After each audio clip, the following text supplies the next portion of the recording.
Back here live in Kabul tonight. Hardly anybody is really expecting Afghanistan's presidential elections to be fully free or indeed fair. Rough and ready was how one diplomat described it to me. This is, after all, the first poll since 2001 to be run by the Afghans with international support, and the single biggest topic of conversation, of course, is security. I'm joined again by Ajmal Khan Zazai, Afghan tribal leader who's currently in self-imposed exile in Dubai and, as you may have heard just now, fairly critical of what's happening here at the moment.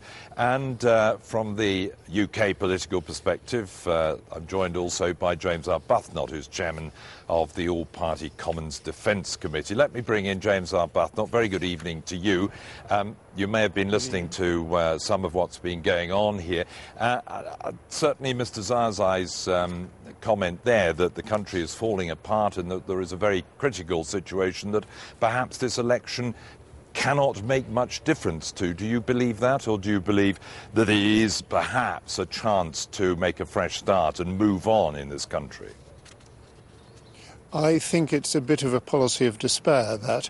I do think that it's an extremely important opportunity for the Afghans to express their own view about how their government should be run. The most important thing about all of this is that the presidential candidate should be the person who commands the support of the majority of Afghans.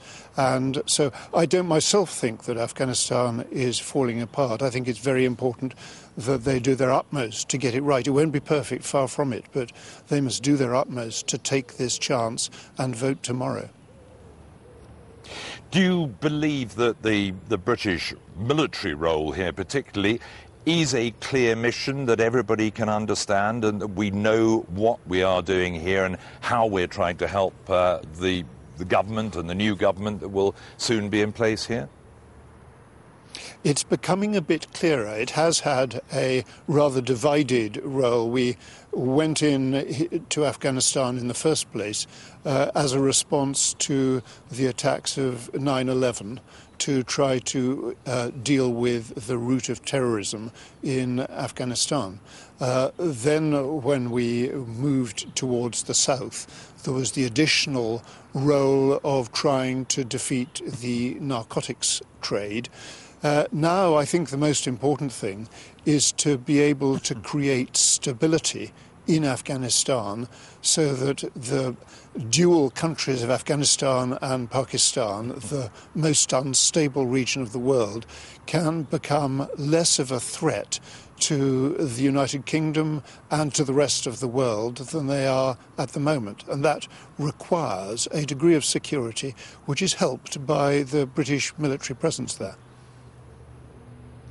Ajmal Khan Zazai in Dubai, give us a view on your thought as an Afghan on the role of the NATO, the ISAF forces here, the British forces, the American forces, how welcome they are, what role they are doing in supporting this government. Well, I think they're playing, as I said before, a significant role because Afghanistan needed a partner, and we saw what the Russians did to Afghanistan. They invaded Afghanistan, they destroyed our infrastructure, they destroyed our country, and we lost 2 million people in that war. Then afterwards, the warlords took over the government. They could not be united in order to form a coalition government with 7 or 8 political parties. However, that led to a civil war, which we only in Kabul, they have killed over 60,000 innocent women, children, and men. And then the Taliban era was enforced, and we saw what kind of brutality they brought upon the Afghan nation. When the intervention took place for various reasons, as you suggested. You just said that, because America and Europe was threatened from Afghanistan. The role of the United Kingdom, the NATO in Afghanistan, to a certain degree, it's positive. But there are a lot of mistakes happen, a lot of incidents, a lot of accidents happen, which innocent lives were lost, and searches of the houses and so forth, which is usually against the Afghan culture. And there is some sentiment started against the foreign troops in Afghanistan, and a great deal of that was contributed by other regional powers. I do not wish to them their names, but I think we all know that they contributed towards that. So we ended up having a hostile situation.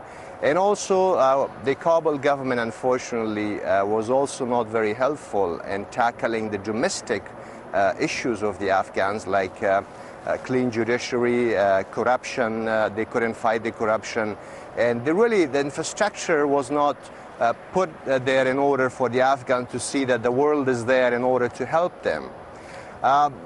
Other than that, Afghanistan needs a partnership with NATO. Let me bring in James they need a Arbuthnot partnership there. with the United States. Let me bring in James